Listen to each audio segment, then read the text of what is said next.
আমাদের শামীম ভাইয়ের সাথে যখন কোলাকুলি করি মনে হচ্ছে আল্লামা সাঈদীর ঘ্রাণ পাই। কিন্তু অবাক করা বিষয় হচ্ছে আমরা আজও জানি না আমাদের আল্লামার মৃত্যু কি স্বাভাবিক হয়েছে নাকি এটা পরিকল্পিত মেডিকেল কিলিং ছিল। এই রিপোর্ট গণমানুষের কাছে প্রচার করে জানাতে হবে। এই দাবির সাথে কি সবাই আপনারা একমত?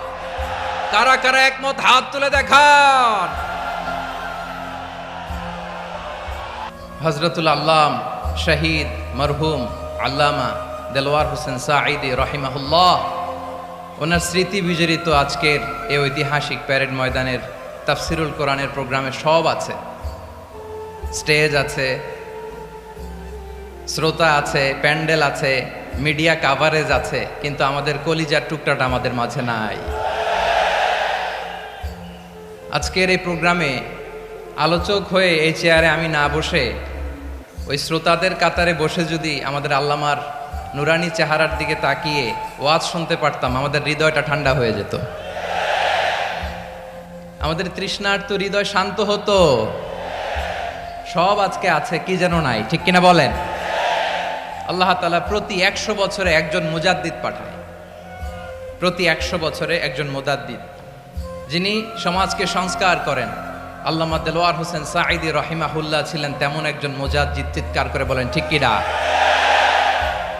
উনি শিরক বিদআতের আস্তানাকে তছনছ করে দিয়েছেন, তাওহীদের বাণীকে সমুন্নত করেছেন, গণমানুষের কাছে তাফসিরুল কোরআনকে জনপ্রিয় করেছেন।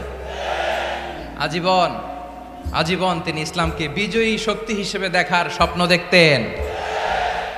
এত প্রাঞ্জল ভাষা, এত চমৎকার আধুনিক প্রেজেন্টেশন, গণমানুষের কাছে কোরআনের তাফসিরকে এভাবে জনপ্রিয় করে তোলার মতো ব্যক্তিত্ব আল্লামা সাঈদী ছাড়া দ্বিতীয় কেউ এই বাংলার ভূখণ্ডে নাই।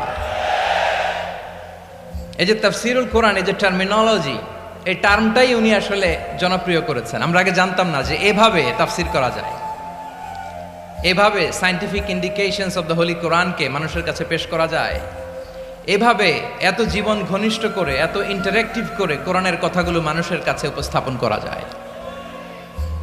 উনি অন্যায়ের বিরুদ্ধে সবসময় সোচ্চার ছিলেন, প্রতিবাদী কণ্ঠস্বর ছিলেন।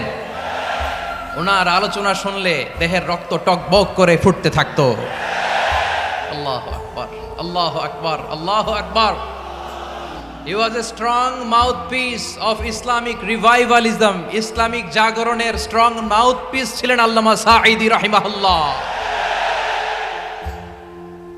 অনেক দোয়া পেয়েছেন, আমরা পড়েছি, এমন জীবন তুমি করিবে গঠন, মরণে হাসিবে তুমি, কাঁদিবে ভুবন। গোটা বিশ্বকে তিনি কাঁদিয়েছেন। আল্লামা যখন ইন্তেকাল করলেন, আমি তখন মালয়েশিয়া থেকে যুক্তরাষ্ট্রে একটা কনফারেন্সে যোগ দিতে যাচ্ছি, কাতার এয়ারলাইন্সে। মালয়েশিয়া থেকে দোহাতে নামলাম। দোহায় যখন আমার ট্রানজিট, তখন শুনতে পেলাম যে আল্লামা বিদায় নিয়েছেন।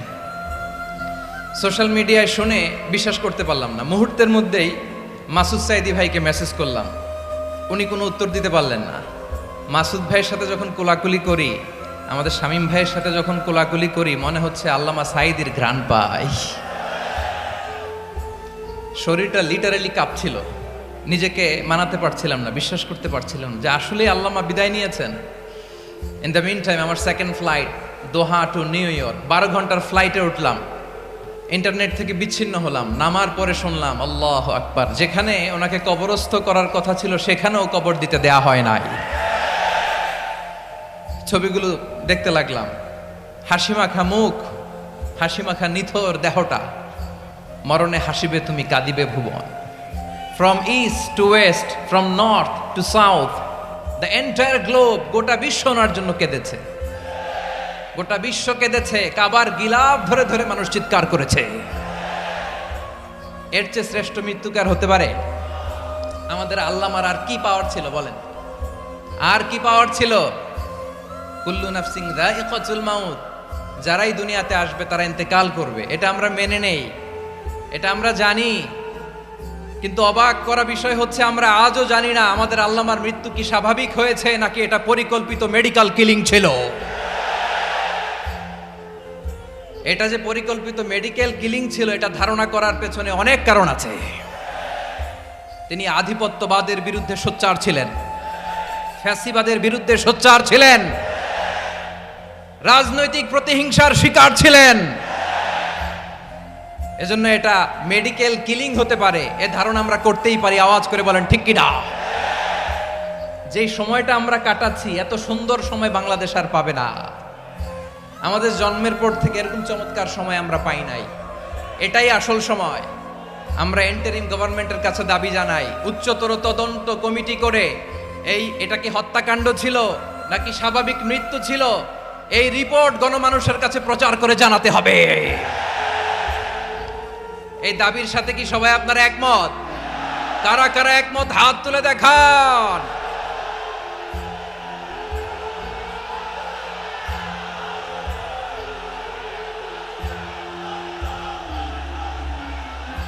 আমার প্রিয় ভাইয়েরা, প্রিয় চট্টলাবাসী, আল্লাহ তাআলা তার এই মুখলেস গোলামকে তার জান্নাতুল ফেরদাউসের মেহমান হিসেবে কবুল করুক, তার জীবনের সকল খেদমাগুলোকে কবুল করুক, জান্নাতুল ফেরদাউসের আলা মাকামে তাকে মেহমান হিসেবে কবুল করুক। আল্লামা শহীদ দেলোয়ার হোসেন সাঈদী রাহিমাহুল্লাহ, উনি ছাড়াও এই ঐতিহাসিক ময়দানে কথা বলেছেন আল্লামা লুৎফুর রহমান রাহিমাহুল্লাহ। চলে গিয়েছেন আমাদেরকে ছেড়ে। তিনি বলতেন, ইনশাআল্লাহ মিজান আবার আসবে। হুজুর আমি তো আসলাম, আপনি তো আমাদেরকে ছেড়ে চলে গেলেন। আল্লাহু আকবার, আল্লাহু আকবার, আল্লাহু আকবার। গলায় কোনো সুর ছিল না, সুর দিয়ে কথা বলতেন না, কিন্তু এত চমৎকার শব্দের বুনন, এত চমৎকার প্রেজেন্টেশন, এত চমৎকার ভাবে ঐতিহাসিক বর্ণনাগুলো তিনি উপস্থাপন করতেন। মন্ত্রমুগ্ধ হয়ে আমরা আল্লামা লুৎফুর রহমানের কথা শুনেছি। আমরা হযরতুল আল্লাম লুৎফুর রহমান রাহিমাহুল্লাহর জন্য এই বিশাল ময়দান থেকে দোয়া করছি, আল্লাহ তাআলা তুমি তোমার এই খাদেমকে জান্নাতের মেহমান হিসেবে কবুল করে নাও। আরো অনেক আল্লামারা এখানে কথা বলেছেন, বিশেষ করে বাইতুল শরফের মরহুম পীর সাহেব হুজুর থেকে শুরু করে আরো যারা যারা তারকাতুল্য ওলামায়ে কেরাম এই চট্টগ্রামের ময়দানে কথা বলেছেন, আলো ছড়িয়েছেন। আমরা এই লক্ষ লক্ষ তাওহীদি জনতাকে নিয়ে তাদের জন্য দোয়া করছি, আল্লাহ তাআলা ওনাদের জীবনের সকল ভুল ত্রুটি ক্ষমা করে দিয়ে তাদেরকে জান্নাতুল ফেরদাউসের মেহমান বানিয়ে নিক। আমরা এই ঐতিহাসিক প্যারেড ময়দানের প্রোগ্রাম থেকে স্মরণ করতে চাই 24-এর ছাত্র নাগরিক অভ্যুত্থানে আমার যে সমস্ত ছাত্র নাগরিক ভাইয়েরা দেহের তাজা রক্ত বিলি দিয়ে নতুন বাংলাদেশ আমাদেরকে উপহার দিয়েছে। বিশেষ করে আপনাদের এই চট্টগ্রামের শহীদ ফাইসাল, শহীদ ওয়াসিম সহ সকল শহীদকে আল্লাহ তাআলা কবুল করুক। আমরা সবাই পড়ি আমিন। প্রিয় ভাইয়েরা, আমি নগণ্য একজন কোরআনের ছাত্র, এত বিশাল মঞ্চে এত বড় প্ল্যাটফর্মে কথা বলা আমার জন্য সাজে না।